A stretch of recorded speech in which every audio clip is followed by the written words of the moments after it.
আমাদের মতো নয় অপরাধী মিজানের পাল্লায় উঠাই যদি ক্ষমা পাইবার আশা নাই আমার। আছে বাপ, আমরা যে আসামি। আরে ভাই ও যুবকেরা, এ ভাইরা, আমরা যতগুলা গুনাহ করেছি এই গুনাহ নিয়ে আমরা জান্নাতে যেতে পারবো এটা আশা করতে পারবো ভাই? তাই কবি বলছেন আবাদের হাতে করা পায়ে বেড়ি আমরা আসামি ফেরওয়ারি আপনার কোটে নবী যাবি নিচে এসি আমরা সাফায়াত চাই নবী আপনার ঠাই দিয়ে না সুবহানাল্লাহ আপনার আল্লাহর নবী নূরের নবী গো আপনি আমার জীবনের জীবন আল্লাহর নবী মায়ের নবী গো আপনি আমার জীবনের জীবন। আমাদের মতো নয় অপরাধী ভাইরে মিজানের পাল্লায় উঠাই যদি ক্ষমা পাইবার আশা নাই আমার। রহমাতাল লিল আলামিন আপনি উম্মতের জাবিন এ গুনাহগার উম্মতের কান্ডারি আল্লাহর নবী নূরের নবী গো আপনি আমার জীবনের জীবন দেখে নাবির মাঝে যা ভাগবতী হলে দেখা দিযা। জোরে বলেন না সুবহানাল্লাহ। এ বাবা, নবীর জন্য সর্বপ্রথম আপনার ধন সম্পদ বিলীন করেছে মহিলা। কিয়ামতের দিন যদি আল্লাহ বলে ইসলামের জন্য সবার আগে কারা তোমরা ধন সম্পদ বিলীন করেছে, একটা পুরুষ সামনে আগাতে পারবে না। মহিলাদের তরফ থেকে একজন যাবে যার নাম হলো মা খাদিজাতুল কুবরা রাদিয়াল্লাহু তাআলা আনহা। উনি বলবেন আপনার নবীর ভালোবাসাতে আপনাকে পাওয়ার জন্য, আপনার আমার নবীকে পাওয়ার জন্য আমি আমার জীবনের সব স্তর যা কিছু ছিল সব আমি বিলীন করে দিয়েছি। সুবহানাল্লাহ। এ বাবাজি, ইসলামের জন্য, ইসলামের জন্য আল্লাহ যদি বলে ইসলামের জন্য সর্বপ্রথম কে জীবন দিয়েছিল, একটা পুরুষ কিন্তু সামনে আগাতে পারবে না ভাই, একটা পুরুষ সামনে আগাতে পারবে না। মহিলাদের তরফ থেকে একজন বলবে যার নাম হলো মা সুমাইয়া। ওই সুমাইয়া বলবে যে ইয়া আল্লাহ, ওগো আমাদের রব, ওগো আল্লাহ, আমি আমার নবীর প্রেমে আমি সর্বপ্রথম এই ইসলামের জন্য আমি শহীদ হয়েছিলাম। জোরে বলেন সুবহানাল্লাহ। ও মুসলমান ভাইয়েরা, এই হিজরত, যে হিজরত করা, এখান থেকে অত্যাচারে কোথাও এক জায়গা থেকে আরেক জায়গায় চলে যাওয়া, এই বিষয়টা হিজরত সর্বপ্রথম কে করেছিল যদি এটা প্রমাণ করতে যান, পুরুষদের তরফ থেকে কেউ আগাতে পারবে না। আমার নবীজির বিটি মা রুকাইয়া সর্বপ্রথম এই ইসলামের জন্য হিজরত করেছে। জোরে বলেন সুবহানাল্লাহ। বাবাজি শোনা, আজ আমার সেই মায়ের জাত গো তোমরা, আজ সে তোমরা পর্দা করো না। মা জননীরা ও সোনা মানিকেরা, আপনার পেট দেখানো, আপনার পেট যদি দেখা যায় আল্লাহ জাহান্নামে দেবে। তোমার পিঠ যদি দেখা যায় আল্লাহ জাহান্নামে দেবে। তোমার মাথা যদি দেখা যায় আল্লাহ জাহান্নামে দেবে। মা গো, তোমার কোন অঙ্গটা জান্নাতে আল্লাহ দেবে। তাই আসুন ভাই ও যুবকেরা, আজ তোদের পায়ে হাত পা দুখানা আগায়া দে ভাই, তারা কেমন করে ইসলাম কবুল করেছে একটু ছোট্ট একটা জীবনী আপনাদের সম্মুখে তুলে ধরি ইনশাআল্লাহ। এই জীবনী বলতে বলতে প্রধান বক্তা চলে আসবে। বাবাজি যিনি এখানে আসছেন তিনি যে কত বড় মুফতি আপনারা না জানলে আমরা জানি। বাবা শোনা, এই সমস্ত মুফতিদের কথাগুলো শুনেন, এই সমস্ত মুফতিদের কথা শুনলে আল্লাহ পাবেন, আল্লাহর নবীকে পাবেন। বাবা গো শোনা, আমার ভাই জানেরা, ও যুবকেরা ফিরে আই ভাই, তোমাদের মতন একটা যুবক যার নাম হলো আব্দুল উজ্জা। আব্দুল উজ্জা একজন বেনামে 500 টাকা দিয়েছে, আল্লাহ তার 500 টাকাকে তুমি কবুল করো না। আব্দুল উজ্জা এই সন্তানটার বাবা আপনার মা ছোট্ট অবস্থায় মা মারা গেছে, ছোট অবস্থায় মা মারা গেছে, ঠিক না ঠিক? হ্যাঁ, ছোট অবস্থায় যদি বাবা মা মারা যায় ওই ছেলেটা যে কি কষ্টে মানুষ হয় আপনারা সবাই জানেন। তো ওই আব্দুল উজ্জার মা মারা গেছে। বাবারা আমার পর্দার আড়ালের মা খালায় দেখেন ওয়াজ আবার শুরু হয়ে গেল, কালেকশন দিতে হবে বলে অনেকজন পালিয়ে গেছে। কিন্তু বাবা গো, এই যেখানে বসে আছেন আজকে আমার সভাপতিকে যদি জিজ্ঞাসা করেন আপনারা কোথায় বসে আছেন, আমার সভাপতি বলবে আপনারা এই মাঠটাতে না রে বাবা, আপনারা আল্লাহর জান্নাতের বাগানে বসে আছেন। জোরে বলেন সুবহানাল্লাহ। কারা জানি গো আল্লাহর এই নিয়ামত থেকে মাহরুম হয়ে গেল রে বাবা, কারা জানি রক্তের বাহাদুরি দেখাইয়া এই রহমতের জায়গা ছেড়ে চলে গেল। ও ভাই, তাদেরকে আমরা গালি দিব না রে ভাই, তাদের জন্য আমরা দোয়া করব। দোয়া করাটা হলো আমার নবীর আদর্শ। জোরে বলেন সুবহানাল্লাহ। আর বাবা, গালি দেওয়া হলো কাফেরদের আদর্শ। মুসলমান ভাইরা রে আমার, কাউকে গালি দিও না ভাই, গালি দেওয়াটা কবিরা গুনাহ, মিথ্যা কথা বলা কবিরা গুনাহ। এ মুসলমান, আপনার জবানটাকে আপনি নাপাক বানায়েন না রে বাবা।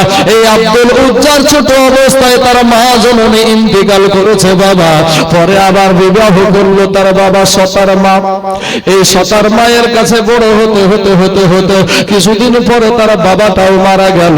নাবালক সন্তান রে বাবা, এবার নাবালক সন্তানকে সতার মায়ে বলল, সতার মায়ে বলে বেটা রে, আমি তোর জন্য খাবার আমি আনতে পারবো না, আমি মহিলা মানুষ কোথায় ইনকাম করব, কে আমাকে দেবে, কেউ তো দেওয়ার মানুষ নাই, তোর খাবার কোথায় জোগাবো। এই ছোট্ট বাচ্চাটাকে নিয়ে গিয়া বাবা তার চাচা তার চাচার হাতে জমা দিয়ে বলে, ভাই এই দেখেন আপনার ভাতিজাকে আপনার কাছে রেখে গেলাম, আপনার ভাতিজাকে আপনার কাছে রেখে দিলাম। ও ভাই, আমি মহিলা মানুষ, তার খাবার জোগাতে পারবো না। এই আব্দুল উজ্জা বাবা টুক টুক টুক টুক টুক টুক টুক টুক টুক টুক করে আপনার বড় হতে লাগলো চাচার বাড়িতে। এই আব্দুল উজ্জার চাচা ছিল একদিন বেদিন। এই আব্দুল উজ্জার চাচা ছিল একজন বাবা বেদিন কাফের, লাত মানাতকে পূজা করতো রে বাবা, আল্লাহকে তারা সেজদা করতো না। এই আব্দুল উজ্জা যখন আস্তে আস্তে যুবক হয়ে গেল, 18 বছর যখন পেরিয়ে গেল রে বাবা, এই যুবক সন্তানটা একদিন হঠাৎ চাচাও বাবা মূর্তিকে পূজা দেয়, ভাতিজাও মূর্তিকে পূজা দেয়। হঠাৎ একদিন চাচার সাথে খাবার খেতে বসেছে বাবা, এই খাবার খেতে খেতে চাচা খাবার খায় কিন্তু ভাতিজা খাবার খায় না। আব্দুল সামাদ বিশ্বাস ভাই আমার দিয়েছে 500 টাকা। সুবহানাল্লাহ, গো তার 500 টাকাকে তুমি কবুল করে নাও, আমিন সুম্মা আমিন। আমার ভাই জানে না, শুনে জানা যে রাতের বেলা বাবা করুণ ঘটনা আপনাদের সম্মুখে একটা তুলে ধরলাম রে বাবা, দিলখানা নরম করে দেওয়ার যুবক ভাইদের জন্য এই আলোচনা করছি বাবা। আব্দুল উজ্জা একটা যুবক, এই যুবক বাবা চাচা খাবার খায় কিন্তু ভাতিজা খাবার খায় না। চাচা ডাক দিয়া বলে, ভাতিজা রে কেন খাবার খাও না রে ভাতিজা, বিষয়টা কি, ব্যাপারটা কি? তখন এবার একটা ডাক দিয়ে বলে, চাচা গো আমার দুনিয়ার জমিনে আমার মা নাই, আমার বাবা নাই, আমি এতিম, মা হারায় এতিম, বাবা হারায় এতিম।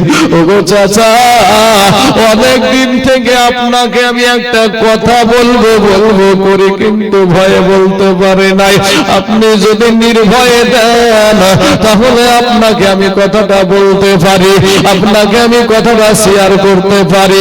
বলে কি কথা বলবো, এটা নিশ্চিত নির্ভয়ে বলে যা। এবারে আব্দুল উজ্জা এটা ডাক দিয়া বলে, চাচা চাচা গো আপনি একটা কথা বলেন গো চাচা, ওই আব্দুল্লাহর বেটা মুহাম্মদ সাল্লাল্লাহু আলাইহি ওয়াসাল্লাম উনি কেমন মানুষ একটা বার বলেন তো চাচা। চাচাকে ভাতিজাতে বলছে আমার নবীর ব্যাপারে যে ওই আব্দুল্লাহর বেটা মুহাম্মদ মানুষটা কেমন একটা বার বলেন তো চাচা। চাচা একটা লাভ দিয়ে দাঁড়িয়ে গিয়ে বলছে ভাতিজা রে, এই দুনিয়ার জমিনে আসমানের নিচে জমিনের উপরে যদি এক নম্বরের ভালো মানুষ কেউ থাকে সেটা হইল আমার নূরের নবী। জোরে বলেন সুবহানাল্লাহ। এই আব্দুল উজ্জা যুবক ছেলেটার বাবা একটা মনে সাহস চলে আসলো, যখন আমার চাচাও যখন তার বিষয়ে সাক্ষী দিয়েছে নিশ্চয় তার দিলটা নরম হয়ে যাবে। বাবা গো এবার চাচাকে একটা ডাক দিয়া বলছে চাচা গো যদি সে ভালো মানুষই হয়, সে যদি সৎ মানুষই যদি হয়, কারো যদি আমাদের খিয়ানত না করে, এ বাবা আমাদের নবীকে কাফেরেরা নাম দিয়েছিল আল-আমিন। জোরে বলেন সুবহানাল্লাহ। কাফেররা পর্যন্ত আমার নবীকে বিশ্বাস করত, কিন্তু আজ আমরা ভাই হইয়া ভাইকে বিশ্বাস করতে পারি না। কত মানুষ আছে ভাই ভাইয়ের জমি লেখা নাই, বোনের জমি ভাই লেখা নাই। ওরে মুসলমান ভাইয়েরা রে আমার, কত মৌলবি হইয়া বিয়াতে বাবা টাকাও নাই, কত রকমের সমস্ত সব রকমের মানুষ আছে রে বাবা। ও সোনা মানিকের আমার ভাই জানেন আমার পর্দার আড়ালের মা খালারা, আব্দুল উজ্জাটা ডাক দিয়ে বলে চাচা চাচা গো একটা বার বলেন গো চাচা, ওই মানুষটা যে ধর্মের পরিচয় ধর্মের প্রচার করে, ওই মানুষটা যে ধর্মের প্রচার করে এক আল্লাহকে মানতে বলে, তাকে নবী বলে স্বীকার করতে বলে। আর আমার সোনা মানিকেরা আব্দুল জায়গা ডাক দিয়া বলছে চাচা গো ও চাচা, সে যে ধর্মটা প্রচার করছে ইসলাম ধর্মের প্রচার করেছে গো চাচা। চাচা গো ও চাচা একটা বার বলেন গো চাচা, ওই ধর্মটা যদি কবুল করা যায় তাহলে কেমন হয়? চাচা রাগে রাগিন্বিত হইয়া বাবা চোখগুলা গরম গরম করে ফেললো, লাল করে ফেললো, লাল করে ফেলে বলে ভাতিজা রে যা বললি আর এই কথা বলিস না, কারণ আমার বাপ দাদার ধর্মে আমি চুনকালি মারতে পারবো না, আমার বাপ মার মুখে আমি চুনকালি মারতে পারবো না, এই জীবনেও আমি কালেমা পড়ে মুসলমান হব না।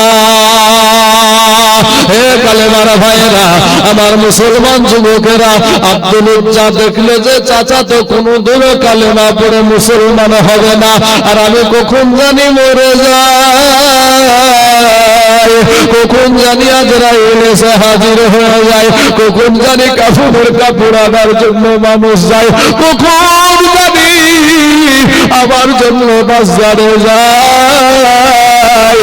চাচাকে সাক্ষী রেখে বলছে চাচা গো এতদিন মনে মনে চিন্তা করতাম আপনি আগে কালেমা পড়ে মুসলমান হবেন, তারপরে আমি কালেমা পড়ে মুসলমান হব। ওগো চাচা চাচা গো আজকে আপনাকে একটা কথা বলি গো চাচা, আপনাকে আমি সাক্ষী রেখে পড়ে নিলাম, পড়েন লা ইলাহা ইল্লাল্লাহ লা ইলাহা লা ইলাহা ইল্লাল্লাহ মুহাম্মাদুর রাসূলুল্লাহ সাল্লাল্লাহু আলাইহি ওয়াসাল্লাম। কালেমা পড়ে বাবা ওই সন্তান যুবকটা আপনার মুসলমান হয়ে গেল। ইন্ডিমিন টাইমে চাচার কেমন মেজাজ গরম হবে বলেন তো বাবা। এবার চাচা তখন ডাক দিয়ে বলে ভাতিজা রে ছোট্ট অবস্থা থেকে তোকে আমি মানুষ করে রে ভাতিজা, এইভাবে তুই যে আঘাত করবি আমার জানা ছিল না, এইভাবে যদি তুই আমার বুকে পাথর মারবি আমার জানা ছিল না। এ ভাতিজা তোকে আমি মারবো না, তোকে আমি মারতে চাই না, তবে ভাতিজা রে আমি তোকে আর রাখতেও পারবো না, তোর যা কিছু আছে সব কিছু আমাকে ফিরাইয়া দে। আব্দুল ডাক দিয়া বলে চাচা, চাচা গো আমি কিচ্ছু চাই না। জোরে বলুন না একবার সুবহানাল্লাহ। চাচা গো আমি কিচ্ছু চাই না, চাচা গো আমার কোনো কিছুর দরকার নাই, আমি আমার শুধু আমার দয়ার নবীকে চাই। জোরে বলেন সুবহানাল্লাহ। চাচার বাড়ি থেকে বেরিয়ে আসছে, চাচা একটা ডাক দিয়ে বলে ভাতিজা রে, ওরে ভাতিজা আমি তোর চাচা, তোকে খাওয়াই আছি, আমি পরাই আছি, তোর পরনে যে পোশাক গুলা আছে রে ভাতিজা, এ যুবকেরা শোন ভাই, একটু মনোযোগ দিয়ে শুনলে যুবক, এ ভাতিজা তোর পরনে যে পোশাকটা আছে এই পোশাকটাও আমার টাকাতে কিনা, ওরে ভাতিজা এই পোশাকটাও খুইলা দে। জামাটা যখন খুলাইয়া দিল বাবা চলে আসছে, বলে ভাতিজা রে তোর পরনের লুঙ্গিটাও আমার টাকায় কিনা। এবার ওই যুবক আব্দুল উজ্জা বলছে চাচা গো আমি একটা টকবগিয়া যুবক গো চাচা, আমার বাবা আমার বাবা এ দুনিয়ার জমিনে নাই, চাচা গো ও চাচা একটা বার বলি গো চাচা, আমাকে যদি আপনি পরনের লুঙ্গিটাও খুলে নেন, আমি একটা যুবক ছেলে, আমার কি শরম করবে না, লজ্জা লাগবে না গো চাচা। চাচা ডাক দিয়া বলে ভাতিজা রে এত বড় তুই গাদ্দারি করলি আমার সাথে, এত বড় নাফরমানি করলি তুই আমার সাথে, কিন্তু আমি তোকে এতদিন কোন জিনিসের অভাব তোর আমি রেখেছিলাম না। হে যুবকেরা কোন জিনিসের অভাব নাই রে ভাই, এরপরেও কেন আমার নবীকে পেতে চাই, একটা বার মন দিয়ে একটু বিবেক দিয়ে চিন্তা করো। বলে এতদিন তোকে আমি দিয়েছি, কিছু জিনিসের অভাব রাখি নাই, ফিরে আয় তুই সব পেয়ে যাবি, কিন্তু যদি না ফিরিস আমি পরনের লুঙ্গিও দিব না। যুবকটা বাবারে লুঙ্গিতে হাত দিচ্ছে আর বলছে চোখের পানি নিয়ে অঝর দৌড়ে ঝরছে, কারণ তার বাবা নাই গো, তার মা নাই, যাবে কোথায় বাবা। এই লুঙ্গিতে হাত দিয়া বলে চাচা খুইলা দিলাম লুঙ্গি, ইমান বানাইলাম সঙ্গী, খুইলা দিলাম লুঙ্গি ইমান বানাইলাম সঙ্গী। চাচা গো লুঙ্গি ছাড়তে পারি, চাচা জামা ছাড়তে পারি, মান সম্মান ইজ্জত সব ছাড়তে পারি, কিন্তু তারপরে আমার নূর নবীকে আমি ছাড়তে রাজি না। জোরে বলেন সুবহানাল্লাহ। তুই এই বাবু দুই হাত দিয়া বাবা লজ্জা স্থানকে ঢেকে নিয়ে টুক টুক টুক টুক করে বাবা রে কোথায় যাবে বাবা, সকার মায়ের দরজায় গিয়া হাজির হলো, ডাক দেয় মা, মা গো, মা বাইরে বেরিয়েছে, দেখে বাবা যুবক বেটা উলঙ্গ অবস্থায় দাঁড়িয়ে আছে, মা চোখটা অন্যদিকে ফিরাইয়া নিয়া চতুর্দিকের বাবা কাফেরেরা থুথু নিক্ষেপ করে। মুসলমান ভাইরা রে আবার এবার এই মহিলাটাকে ডাক দিল, সতার মাকে ডাক দিল, বলে মা এসে দেখে উলঙ্গ অবস্থায় বেটা দাঁড়িয়ে আছে, চোখটা অন্যদিকে ফিরাইয়া নিয়া বলে বেটা তোমার এই হালাত কেন? বলে মা ঈমান আনার কারণে, এক আল্লাহকে মানার কারণে, আমার নবীকে নবী বলে মানার কারণে আমার চাচা আবার যা ছিল সব নিয়ে নিয়েছে। এবার সতার মায়ে বলে বেটা রে তুই আমার কাছে কি চাস রে বেটা, একটা বার বল। এবার তখন আব্দুল উজ্জা বলছে মা গো আমি কিচ্ছু চাই না গো মা, আমি কিচ্ছু চাই না, তবে মা আমাকে কোন রকমের একটা কাপড় তুমি আমাকে দাও, আমি যেন ওই কাপড়টা পরে এই মক্কা থেকে সোনার মদিনায় আমার নবীর কাছে যেতে পারি। জোরে বলেন সুবহানাল্লাহ। মদিনা মদিনা আছে গো মুমিনের ঠিকানা, হে মদিনা মদিনা আছে গো মুমিনের ঠিকানা। ওরে যুবক দিদার চেয়ে কাঁদো তোমরা, দিদার চেয়ে কাঁদো তোমরা, হও না নবীর দেওয়ানা। মদিনা মদিনা আছে গো মুমিনের ঠিকানা, হে মদিনা মদিনা আছে গো মুমিনের ঠিকানা। বাবা জালালউদ্দিন সুয়ুতি পুছা তোমার দেখলো নবীজি, জোরে বলেন সুবহানাল্লাহ। বাবা জালালউদ্দিন সুয়ুতি পুছা তোমার দেখলো নবীজি, এতবার দেখিবার পরে তৃপ্তি তাহার হলো না। নবীকে দেখে মন মানে না। মা আয়েশা বলে যে ইউসুফ নবীকে দেখে 40 জন নারী আপেল কাটতে গিয়ে হাত কেটে ফেলেছিল, টের পেয়েছিল না। মা আয়েশা বলে ওই নারীগুলো যদি আমার নবীকে দেখতো, আমার নূর নবীকে যদি বাবা দেখতো, ওই মহিলাগুলো কলেজা কেটে ফেলতো, তারপরও টের পেত না। জোরে বলেন সুবহানাল্লাহ। সেই নবীর উম্মত আমরা বাবা, সেই নবীর উম্মত। বাবা জালালউদ্দিন সুয়ুতি পুছা তোমার দেখলো নবীজি, এতবার দেখিবার পরে তৃপ্তি তাহার হলো না। মদিনা মদিনা আছে গো মুমিনের ঠিকানা। বাবা নবীর প্রিয় সাহাবী হযরত আবু বকর সিদ্দিকী, ওরে ভালোবেসে ছিল পাশে, ভালোবেসে ছিল পাশে, যাইয়া তোমরা দেখো না।